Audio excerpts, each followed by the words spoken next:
दोस्तों, आपको क्या लगता है, खुद के स्वाभिमान की बलि चढ़ाकर अपना कर्तव्य पूरे करते रहना कहाँ तक और कितना जरूरी है?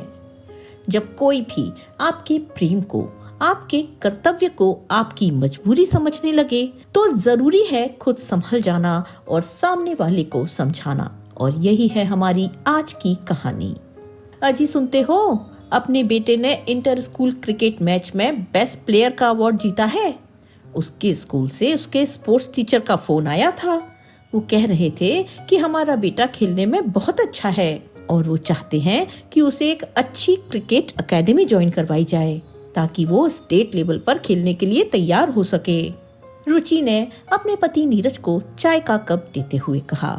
नीरज ये सुनकर हैरान हो गया और खुश होते हुए रुचि से कहने लगा, अरे वाह, हमारे बेटे ने तो कमाल कर दिया।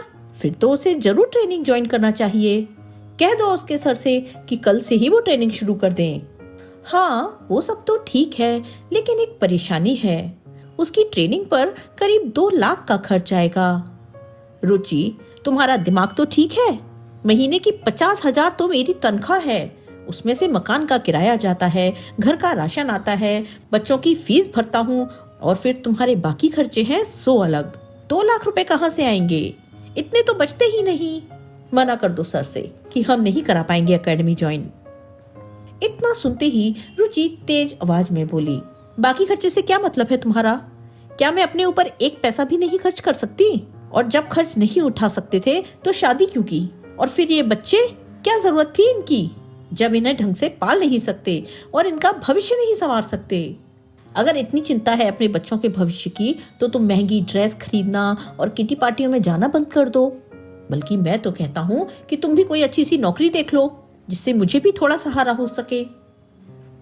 देखो जी, मेरी किटी पार्टी पर तो उंगली उठाने की जरूरत है नहीं आपको। और नौकरी, ना, वो तो मेरे बस की ही नहीं है और ना ही मेरे खर्चे कम हो सकते हैं। हमारे खर्च उठाना आपकी जिम्मेदारी है और उसके लिए आपको ही कुछ करना होगा। आप एक काम क्यों नहीं करते? आप अपने गांव की जमीन और माँ बाबूजी का मकान बेच क्यों नहीं देते? उसे बेचकर जो पैसा आएगा उससे हम एक मकान भी बना सकते हैं और अपने बच्चों को अच्छे स्कूल कॉलेज में भी पढ़ा सकते हैं और उनकी बाकी जरूरत भी पूरी कर सकते हैं। रुचि, तुम बात तो ठीक कह रही हो, लेकिन फिर माँ बाबूजी का क्या होगा? वो यहाँ आने को तैयार ही नहीं है। मैं तो उनसे पहले भी कितनी बार कह चुका हूँ यहाँ आकर रहने के लिए, लेकिन वो लोग कहते हैं कि गांव के प्रदूषण रहित हवा ही उन्हें रास आती है। अब वे लोग अपना गांव छोड़ना ही नहीं चाहते तो मैं उनके साथ जबरदस्ती कैसे कर सकता हूँ? नीरज, चाहे कैसे भी करके उन्हें मनाना तो पड़ेगा। अरे अपना नहीं तो कम से कम अपने बच्चों के बारे में तो सोचो। और फिर तुम्हारे माँ बाबूजी हैं ही कितने दिनों के मेहमान। आज नहीं तो कल उन्हें तो भगवान के पास जाना ही है। रुचि, ये क्या अनाप शनाप बोल रही हो तुम मेरी माँ बाबूजी के बारे में? चाहता तो मैं भी हूँ कि हम अपना खुद का मकान ले लें, पर कैसे ये समझ नहीं आ रहा। एक काम करते हैं, दिवाली आ रही है, हम सब 4-5 दिन की छुट्टियां मनाने के लिए वहीं चलते हैं। इस दौरान मैं माँ बाबूजी से बात करूंगा। गांव के नाम से ही चिढ़ जाने वाली रुचि ने आज खुश होकर उसी गांव में जाने की हामी भर दी और दिवाली का इंतजार करने लगी। दिवाली आने के 3 दिन पहले ही नीरज और रुचि अपने बच्चों के साथ अपने माँ बाबूजी के पास गांव पहुंच गए। घर में घुसते ही दोनों बच्चे खुशी से चिल्ला पड़े, दादू, दादी, और झट से दोनों ने अपने दादा दादी को झप्पी डाल दी। अपने बहू, बेटे और पोता पोती को अचानक आया देखकर रमन लाल जी और शारदा जी की खुशी का ठिकाना नहीं रहा। रमन लाल जी बोले, बेटा, ये तो तुमने बहुत अच्छा किया जो इस दिवाली पर यहाँ चले आए, वरना हमारी तो हर दिवाली सूनी ही निकल जाती है। इस बार ऐसा नहीं होगा बाबूजी। और ये देखिए, आपकी बहू आपकी फेवरेट पंजीरी और मठरी भी बना कर लाई है।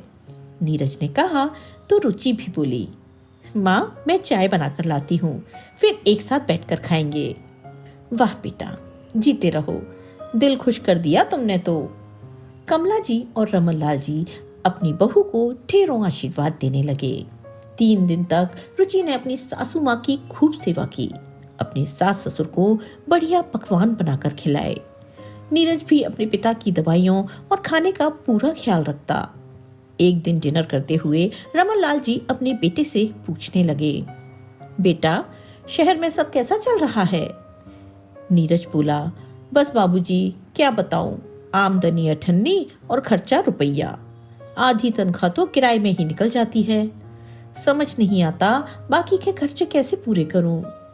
उसी समय रसोई घर में रोटियां सेकती रुचि ये बातें सुनकर तुरंत बाहर आ गई और मौके पर चौका मारने के इरादे से बोली, माँ बाबूजी, क्यों ना हम एक काम करें, ये गांव का मकान बेच देते हैं और वहाँ बड़ा घर लेकर हम सब मिलजुल कर रहेंगे। आखिर आपको भी तो अपने बच्चों से सेवा पाने का अधिकार है। जो बात नीरज कहने से झिझक रहा था, रुचि ने तुरंत बोल दी। तो नीरज भी उसकी हाँ में हाँ मिलाते हुए कहने लगा, मकान ही क्यों, मैं तो कहता हूँ बाबूजी, ये जमीन भी बेच देते हैं। इससे इतना पैसा तो हो जाएगा कि हम शहर में भी बहुत बड़ा मकान खरीद सकते हैं। बेटे बहू की बातें सुनकर रमन लाल जी को बहुत खुशी हुई और उन्होंने तुरंत इस बात के लिए हामी भर दी। लेकिन शारदा जी इस बात से थोड़ी परेशान हो गईं और खाना खाने के बाद जब रात को कमरे में आई तो अपने पति से कहने लगी, सुनिए जी, बात तो बच्चों की ठीक है और मैं ये भी जानती हूँ कि मेरे बेटे बहू बहुत अच्छे हैं और इस बार तो बहू ने मेरा दिल ही जीत लिया है। लेकिन फिर भी मकान और जमीन बेचने को मेरा मन नहीं मानता है। अपने ही गांव के मिश्रा जी भी तो अपने बेटे बहू के साथ गए थे, लेकिन सुनने में आया है कि वो आजकल वृद्धाश्रम में रहते हैं। हमें सोच समझ कर ही फैसला लेना होगा। अरे शारदा, मिश्रा जी के बेटे को तो मैं अच्छी तरह से जानता हूँ। एक नंबर का लालची था वो। उस जैसी औलाद होने से तो ना औलाद होना बेहतर है। तुम उसकी तुलना अपने बेटे से मत करो। हमारा बेटा तो हीरा है, हीरा। उसने तो हमसे कुछ नहीं मांगा अब तक। अब भी तो वो बस हमारे साथ ही रहना चाहता है। शहर में इतनी महंगाई है, बड़ा घर किराए से लेने में क्या समझदारी है जब अपने पास जमीन है। तो तुम चिंता मत करो और आराम से सो जाओ। मैं जो कुछ करूंगा सोच समझ कर ही करूंगा।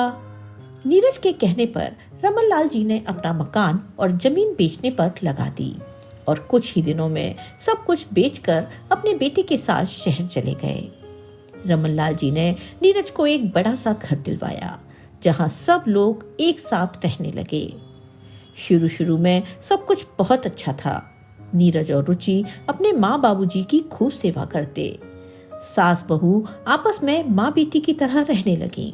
सफाई और बर्तन के लिए काम वाली बाई लगी हुई थी और बाकी का सारा काम वो दोनों मिल बांट कर लेती थी। लेकिन धीरे धीरे रुचि ने काम से पल्ला झाड़ना शुरू कर दिया। कुछ ही समय में शारदा जी को अपनी बहू के व्यवहार में परिवर्तन नजर आना शुरू हो गया। बहू पूरे घर को अपने अनुसार चलाने लगी और घर के हर काम में अपनी मनमानी करने लगी। घर का सारा खर्च उसने अपने हाथों में ले लिया। काम वाली बाई भी हटा दी क्योंकि अब उसे लगता था कि जब घर में सासू माँ बैठी है तो काम वाली बाई को पैसे देना बेकार है। रुचि आए दिन अपनी सहेलियों के संग घूमने निकल जाती थी या घर पर किटी पार्टी अरेंज कर लेती थी, जिस कारण बच्चों को संभालने के साथ साथ रसोई का सारा काम भी एक बाई की तरह शारदा जी को ही संभालना पड़ता था। उधर रमन लाल जी को सब्जी और दूध लाने और बच्चों को स्कूल के लिए बस स्टॉप पर छोड़ कर आने जैसे काम दे दिए गए थे। वैसे तो शारदा जी दिन भर काम में लगी रहती थी, लेकिन आज सुबह से ही उनकी कमर में थोड़ा दर्द था। सफाई करने और खाना बनाने से लेकर बर्तन धोने तक का सारा काम करते करते रात तक शारदा जी की कमर में इतना तेज दर्द शुरू हो गया कि वो दर्द से कराहने लगी। अपनी पत्नी की ऐसी हालत देखकर रमन लाल जी से रहा नहीं गया। अगले दिन उन्होंने अपने बेटे से साफ साफ कह दिया कि अगर बहू से काम नहीं होता है तो सफाई और बर्तन के लिए एक काम वाली बाई लगा लो, क्योंकि इस उम्र में तुम्हारी माँ इतना काम नहीं संभाल सकती है। लेकिन बाबूजी, आप तो जानते हैं कि मेरी तनख्वाह पहले जितनी ही है। मेरे पास इतना पैसा नहीं है कि मैं काम वाली बाई का खर्चा उठा सकूं। और वैसे भी माँ और रुचि मिलकर सारा काम कर तो लेते हैं। आप शांति बनाए रखिए।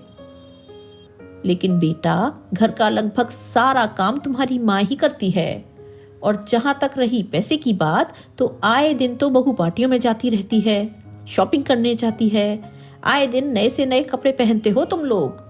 जब इस सब के लिए तुम्हारे पास पैसा है तो काम वाली बाई के लिए क्यों नहीं? आखिर तुम्हारी माँ भी इंसान है। अपने ससुर के मुंह से ये सब बातें सुनते ही रुचि तमतमा उठी। बाबूजी, आप ऐसा कैसे कह सकते हैं मेरे बारे में? मैं दिन भर घर का काम करती हूँ और अगर दिन में थोड़ी देर के लिए अपनी सहेलियों के साथ बाहर चली जाती हूँ तो इसमें हर्ज ही क्या है? और फिर आप दोनों दिन भर करते क्या हैं? अगर थोड़े हाथ पैर चला भी लिए तो कौन सी मुसीबत आ गई? बहू की बातें सुनकर शारदा जी और रमन लाल जी अवाक रह गए और उनका बेटा नीरज गुस्से भरी निगाहों से रुचि को कमरे में आने का इशारा करके चला गया। जैसे ही रुचि कमरे में आई, नीरज बोला, रुचि थोड़ी तो शर्म करो, उनका ही सब कुछ लूट कर आज तुम ऐसी बातें कर रही हो। नीरज की बात सुनकर रुचि भड़कते हुए बोली, तो क्या गलत कह दिया मैंने? उनके कारण मैं अपने आप को नहीं बदलूंगी। मैं पार्टी में भी जाऊंगी और लेटेस्ट डिजाइन के कपड़े भी खरीदूंगी। और अगर उन्हें ऐतराज है तो वे लोग अपने गांव वापस जा सकते हैं। तुम ऐसे कैसे कह सकती हो रुचि? वे लोग केवल हमारी खातिर अपना सब कुछ बेचकर यहाँ आए थे और तुम्हें भी मालूम है कि उनके यहाँ रहते हुए तुम्हें कितनी सहूलियत है। बढ़िया खाना, घर की साफ सफाई, बच्चों की देखभाल और घर की चौकीदारी, सब काम तो कर देते हैं वो लोग। मुझे सब मालूम है, लेकिन जो तीखी बातें उन्होंने आज मुझे सुनाई हैं, उसके बाद तो मैं उन्हें यहाँ हरगिज नहीं रहने दूंगी। अपनी पत्नी के मुंह से ऐसी बातें सुनकर नीरज अपना सिर पकड़कर बैठ गया। लेकिन अब रुचि ने तय कर लिया था कि वो अपने सास ससुर को चैन से नहीं रहने देगी। खैर, कुछ दिन यूं ही बीत गए। आज रमन लाल जी और शारदा जी की शादी की सालगिरह थी। ये दिन रमन लाल जी के लिए बहुत ही खास था, इसलिए वे आज बहुत खुश थे। हर बार की तरह इस बार भी वे अपनी शादी के सालगिरह को यादगार बनाना चाहते थे। इसीलिए रमन लाल जी सुबह सुबह ही नहा धोकर तैयार हो गए थे। जैसे ही रमन लाल जी कमरे से बाहर निकले तो उनकी बहू रुचि ने उनके हाथ में एक थैला और 100 रुपए थमाते हुए कहा, बाबूजी, सब्जियां खत्म हो गई हैं, ले आइएगा। और हाँ, हरी मिर्च और धनिया पत्ती लाना मत भूलिएगा। रमन लाल जी ने देखा कि नीरज भी अपने काम पर जाने को तैयार था और चाय नाश्ता कर रहा था। रमन लाल जी अपने बेटे के पास गए और उससे कहने लगे, बेटा, तुम्हें तो पता ही है कि आज का दिन मेरे लिए कितना मायने रखता है, इसलिए मैं चाहता हूँ कि तुम्हारी माँ को कुछ सरप्राइज दूं। कहते हुए रमन लाल जी ने अपने बेटे से कुछ पैसे मांगे तो नीरज ने कहा, बाबूजी, मैं तो महीने की तनख्वाह लाकर रुचि के हाथ में दे देता हूँ, आप उसी से मांग लीजिए। ऐसा कहकर नीरज अपने काम पर चला गया। बाबूजी ने जब अपनी बहू की तरफ उम्मीद भरी नजरों से देखा तो रुचि आंखें तरेरते हुए बोली, बाबूजी, आपको भी मालूम है कि इनको महीने की कितनी तनख्वाह मिलती है। इतनी महंगाई में गुजारा भी मुश्किल से होता है। और फिर आपकी कमाई तो अब रही भी नहीं, तो भी आपको इस उम्र में सरप्राइज देने की सोच रही है। अपने पुराने शौक अब भूल जाइए और राम नाम जपिए। आपको जितने पैसे दिए हैं उतने में सब्जी आ जाएगी। फालतू के खर्चों के लिए मेरे पास पैसे नहीं हैं। इतना कहकर रुचि वहां से चली गई। रमन लाल जी उसकी बातें सुनकर स्तब्ध खड़े रह गए। आज वे स्वयं को लाचार और ठगा सा महसूस कर रहे थे। तभी रमन लाल जी की पोती निया उनके पास आई और उनसे पूछने लगी, दादाजी, आप किस सरप्राइज की बात कर रहे थे और ऐसा क्या स्पेशल है आज? रमन लाल जी उसकी बात सुनकर उसे लाड करते हुए बोले, अरे बिटिया, आज तुम्हारी दादी और मेरी शादी की सालगिरह है। आज हमारी शादी को 40 वर्ष पूरे हो चुके हैं और इन 40 वर्षों में एक बार भी ऐसा नहीं हुआ कि मैंने तुम्हारी दादी को कोई उपहार न दिया हो। लेकिन इस बार शायद। कहते कहते अचानक रमन लाल जी का गला भर गया और वे थैला और पैसे उठाकर सब्जियां लेने के लिए चल दिए। सब्जियां खरीदते खरीदते भी रमन लाल जी के कानों में उनकी बहू द्वारा बोले गए मिर्ची से भी तीखे शब्द लगातार गूंज रहे थे और वो सोचने लगे, लोग कहते हैं कि अच्छा कर्म करो तो अच्छा फल मिलता है। हमने तो कभी किसी को कोई दुख नहीं पहुंचाया, पूरा जीवन बच्चों की खुशी के लिए बिता दिया। और फिर भी आज ऐसी हालत हो गई है कि पत्नी को उपहार देने के लिए जेब में 50 रुपए भी नहीं है। आज रमन लाल जी सब्जियां खरीदने बड़ी मंडी चले गए, जहां सब्जी कुछ सस्ती मिल जाती है। सब्जी खरीदकर जब रमन लाल जी वापस आने लगे तो देखा कि एक दुकान पर कुल्हड़ वाला दूध बन रहा था। सोचने लगे कि कुल्हड़ वाला दूध तो शारदा को बहुत पसंद है। गांव में रहते हुए जब भी शाम को टहलने निकलते थे तो लाला की दुकान पर रुककर कुल्हड़ वाले दूध का आनंद उठाते थे। रुचि ने सब्जियों के लिए जो पैसे दिए थे उसमें से 50 बच गए थे, तो रमन लाल जी ने शारदा जी के लिए दूध खरीद लिया और संतुष्ट दिल से घर लौट आए। रमन लाल जी को पसीने से तरबतर देखकर शारदा जी अपने आंचल से उनका चेहरा पोंछने लगी। इस उम्र में इतना काम करने की क्या जरूरत है? अब से आप आराम करेंगे। यहाँ सब्जी की रेडी आती है, थोड़ी महंगी सही, हम लोग यहीं से सब्जी खरीद लेंगे। अरे शारदा, वो सब छोड़ो, देखो मैं तुम्हारे लिए क्या लेकर आया हूँ। मेरी जीवन संगनी, तुम्हें हमारी शादी की सालगिरह बहुत बहुत मुबारक हो। ये कहते हुए उन्होंने कुल्हड़ वाला दूध शारदा जी की तरफ बढ़ा दिया। शारदा जी मुस्कुराकर बोली, आप भी हद करते हैं। जीवन में इतनी परेशानियां हैं, फिर भी आप किसी न किसी तरह मेरी जिंदगी में मिठास घोल ही देते हैं। शारदा जी गिलास मुंह को लगाने को ही थी कि तभी उधर से रुचि आ गई। बाबूजी, मैंने आपको धनिया पत्ती और हरी मिर्च लाने को कहा था, वो कहाँ है? बोलते हुए उसकी नजर शारदा जी की तरफ गई और उनके हाथ में कुल्हड़ वाला दूध देखते ही वो भड़क पड़ी।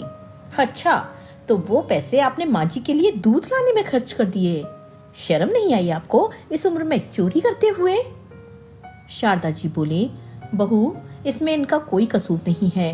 ये तो केवल मेरी खुशी के लिए मेरा मनपसंद दूध खरीद कर ले आए थे। ये बात चल ही रही थी कि अपने दादा दादी को एनिवर्सरी का तोहफा देने के लिए उनके पोता पोती बगीचे से कुछ फूल तोड़कर उनका एक गुलदस्ता बनाकर ले आए और कहने लगे, दादू दादी, हैप्पी एनिवर्सरी। शारदा जी और रमन लाल जी अपने पोता पोती को ढेर सारा आशीर्वाद देने लगे। अपने बच्चों का दादा दादी के साथ लगाव देखकर रुचि जल भुनकर कोयला हो रही थी। उनके कान पकड़ते हुए वो बोली, जब देखो अपने दादा दादी के आसपास मंडराते रहते हो, कोई पढ़ाई लिखाई नहीं है क्या? चलो यहाँ से। रुचि बड़बड़ा ही रही थी कि तभी नीरज घर में आया और शोर सुनकर बोला, जब भी घर आता हूँ बस कलेश। अब क्या हो गया? तो रुचि ने चिल्ला चिल्ला कर उसे सारी बात बताई। उसकी बात सुनकर नीरज अपने माँ बाबूजी के पास आया और बोला, आप दोनों इस घर में शांति से नहीं रह सकते हैं क्या? जब से आप लोग आए हैं मेरा तो जीना दुश्वार हो चुका है। और बाबूजी, आप, जब आपकी कमाई अब नहीं रही है तो अपने पुराने शौक पर भी जरा लगाम कस लीजिए। एक बार माँ को तोहफा नहीं देंगे तो कोई आफत तो नहीं आ जाएगी? ये बातें सुनकर रमन लाल जी को भी गुस्सा आ गया और वो बोले, तुम्हारी हिम्मत कैसे हुई हम लोगों से इस तरह बात करने की? ये मत भूलो कि केवल हमारी वजह से आज तुम लोग इस घर के मालिक बने बैठे हो। तो कोई एहसान नहीं किया है आप लोगों ने, सभी माँ बाप अपने बच्चों के लिए करते हैं। ये कहते हुए गुस्से से तिलमिलाता हुआ नीरज अपने पैर पटकता हुआ अपने कमरे में चला गया। शारदा जी और रमन लाल जी अपने बेटे बहू के रवैये पर हैरान थे। रमन लाल जी की नजर अपनी पत्नी की ओर गई तो देखा उनकी आंखों में आंसू थे। ये सोचकर रमन लाल जी अपनी अलमारी खोलकर कुछ टटोलने लगे। अगले दिन सुबह जब नीरज नौकरी पर जाने के लिए तैयार होकर जूते पहन रहा था तो देखा रमन लाल जी अपने थैले में कुछ कागज रखते हुए बाहर की ओर निकल रहे थे। तब नीरज ने पूछा, कहाँ जा रहे हैं? तो रमन लाल जी बोले, बैंक जा रहा हूँ, कुछ पैसों की जरूरत है। इस पर नीरज ने कहा, आपको पैसों की क्या जरूरत पड़ गई? तो रमन लाल जी बोले, बेटा, मैं कोई भिखारी नहीं हूँ जो तुमसे पैसे मांगता रहूं। भले ही तुम्हारे कहने पर मैंने गांव का मकान और जमीन बेच दिए, लेकिन फिर भी मेरे पास एफडी में कुछ पैसे पड़े हैं और वो अब भी मेरे हैं। शाम को जब तुम ऑफिस से घर आओगे तो मुझे तुमसे कुछ जरूरी बात करनी है। इतना कहकर रमन लाल जी घर से बाहर निकल गए। शाम के 7 बज चुके थे। नीरज भी ऑफिस से घर वापस आ चुका था, लेकिन रमन लाल जी अभी तक घर नहीं आए थे। उधर शारदा जी की चिंता बढ़ती जा रही थी। करीब 7:30 बजे रमन लाल जी जब घर लौटे तो उनके हाथों में कुछ उपहार थे। अजी, कहाँ चले गए थे आप? मुझे तो आपकी बहुत चिंता हो रही थी। रमन लाल जी ने देखा, जहाँ उनकी पत्नी की आंखों में घबराहट थी तो उधर नीरज और रुचि उन्हें गुस्से से भरी निगाहों से देख रहे थे। बेटे बहू को गहरी निगाहों से देखते हुए रमन लाल जी शारदा जी को कहने लगे, अरे भाग्यवान, कल तो शादी की सालगिरह पर मैं तुम्हें कुछ दे नहीं पाया। तुम्हारी सभी साड़ियाँ पुरानी हो गई थी ना, तो आज मैं तुम्हारे लिए तुम्हारी मनपसंद सिल्क की साड़ियाँ खरीद कर लाया हूँ और तुम्हारी पसंद की दाल मखनी और पनीर की सब्जी भी लाया हूँ। जो सेलिब्रेशन हमने कल नहीं किया वो हम आज करेंगे। हमें किसी की 4 बातें सुनने की कोई जरूरत नहीं है। ऐसा कहते हुए रमन लाल जी सोफे पर बैठे और सामने रखे मेज पर एक पैर रखा और उस पर दूसरा पैर चढ़ाकर आराम से बैठ गए। ससुर की बातें सुनकर रुचि गुस्से से लाल हो रही थी। वहीं नीरज अपने पिता को लताड़ते हुए बोला, बाबूजी, ये भी कोई तरीका है घर में बैठने का? अगर आपको लेटना ही है तो अपने कमरे में जाकर लेट जाओ। तो रमन लाल जी बोले, ये मेरा घर है, ये सोफा मेरा है और तुम मुझे बताओगे कि मुझे कहाँ बैठना चाहिए? ये बात सुनते ही नीरज और रुचि का मुंह खुला का खुला रह गया। रुचि बोली, आप शायद भूल रहे हैं, ये घर आपका नहीं, मेरे पति का है और यहाँ वही होगा जो मैं और मेरे पति चाहेंगे। ये बातें सुनते हुए भी रमन लाल जी उसी आरामदायक अवस्था में बैठे रहे और बोले, पूछो अपने पति से कि ये घर किसके नाम पर है। टैक्स बचाने के चक्कर में उसने अपनी माँ, जो कि महिला सीनियर सिटीजन है, उनके नाम पर रजिस्ट्री करवाई थी और मैं भी यही चाहता था कि ये घर तुम्हारी माँ के नाम पर ही रहे, इसीलिए मैंने ही उसे ये सुझाव दिया था। इस मतलबी दुनिया का हाल देखते हुए शारदा को अपना मकान बेचते समय ही हम दोनों की सुरक्षा की चिंता हो रही थी, जिसके मद्देनजर मैंने ये फैसला लिया था। इतना बड़ा धोखा भगवान आप लोगों को कभी माफ नहीं करेगा। रुचि चिल्लाने लगी, धोखा तो तुम हमारे साथ करने चली थी बहू, जो तुम पर ही उल्टा पड़ गया। जो तुम हमारे साथ करना चाहती थी वो तुम्हारे साथ हो गया। बस फर्क इतना है कि पहले इस घर से हम दोनों जाने वाले थे, अब तुम लोग जाओगे।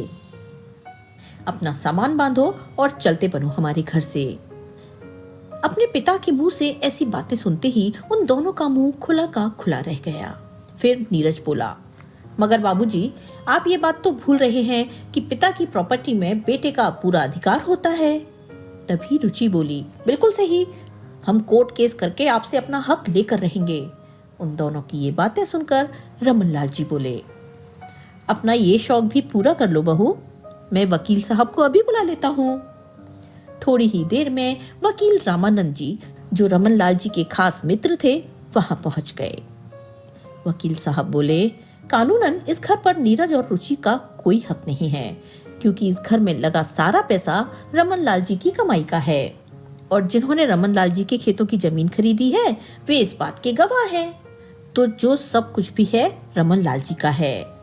उनकी मर्जी के बगैर तुम्हें कुछ नहीं मिल सकता है, चाहे लाख कोर्ट केस कर लो। अब तो रुचि और नीरज एक दूसरे की शक्ल देखने लगे। फिर वकील साहब के जाने के बाद रमन लाल जी बोले, अब तुम ज्यादा देर मत करो, अपना सामान उठाओ और चलते बनो यहाँ से। शारदा जी ने रमन लाल जी को रोकने की बहुत कोशिश की, लेकिन आज वे रुकने वाले नहीं थे। वे कहने लगे, अपने बेटे के साथ अच्छा रिश्ता रखने की मैंने भरपूर कोशिश की, केवल उसके कारण ही हम अपनी इच्छाओं को भी भूल गए। पर उसे तो अपनी पत्नी का हुक्म मानने से ही फुर्सत नहीं है। अपने माँ बाप का प्यार और त्याग पल में ही भुला दिया उसने।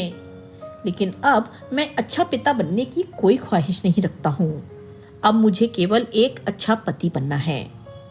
अपने ससुर के मुंह से ये बातें सुनते ही रुचि तो जैसे उबल पड़ी। बस इससे ज्यादा जिल्लत मैं बर्दाश्त नहीं करूंगी, हम लोग आज ही ये घर छोड़कर चले जाएंगे। कहते हुए रुचि तेजी से अपने कमरे में गई और सामान पैक करने लगी। पीछे पीछे नीरज आया और बोला, तुम पागल हो गई हो क्या? तुम्हें पता भी है बाहर कितनी महंगाई है? घर का किराया ही 25,000 है, ऊपर से बच्चों की पढ़ाई और राशन पानी। हमारी फिर से वही हालत हो जाएगी जो पहले थी। और वैसे भी ये सारा का सारा किया धरा तुम्हारा है। मैंने तुम्हें कितनी बार समझाया था, माँ बाबूजी का ही सब कुछ लेकर उनसे बदतमीजी मत किया करो, लेकिन तुम नहीं मानी। अब जब पानी सर से ऊपर चला गया तो ये सब तो होना ही था। अब भुगतो। नीरज की बातें सुनकर रुचि का सिर चकराने लगा। अपने हाथों से बाजी निकलते देखा तो रुचि को सोच में पड़ गई और थोड़ी देर बाद अपने कमरे से बाहर निकली और अपने सास ससुर के पैरों में गिर गई। बाबूजी, गलती तो आखिर बच्चों से ही होती है, लेकिन बड़ों का फर्ज है कि उनकी गलती पर उन्हें डांट कर समझाएं। उन्हें बेघर करना तो गलत है ना। फिर पीछे पीछे नीरज भी बाहर आया और बोला, बाबूजी, अपने पोता पोती का तो सोचिए, वो कहाँ जाएंगे बेचारे। फिर रमन लाल जी बोले, ठीक है, अगर अब तुम लोग इस घर में रहना चाहते हो तो तुम्हें मुझे महीने के 10,000 रुपए देने होंगे, जिसमें मैं और मेरी पत्नी अपना खर्च चला सकें, और घर और रसोई का सारा काम तुम्हारी पत्नी देखेगी। तुम्हारी माँ आपसे घर का कोई काम नहीं करेगी। यदि तुम्हें मंजूर है तो यहाँ रह सकते हो, वरना दरवाजा तुम्हारे सामने है। इतना कहने के बाद रमन लाल जी अपनी पत्नी के साथ बैठकर अपना पसंदीदा भोजन करने लगे। उस दिन के बाद से नीरज समय पर अपने पिता के हाथ में महीने का खर्चा थमा देता था। उधर रुचि ने भी वचन दिया था कि वो अपनी भूल सुधारने की पूरी कोशिश करेगी। अब रमन लाल जी ने अपनी पत्नी को भी समझा दिया था कि अब अपनी जिंदगी की खुशियों को किसी के लिए भी कुर्बान करने की कोई जरूरत नहीं है।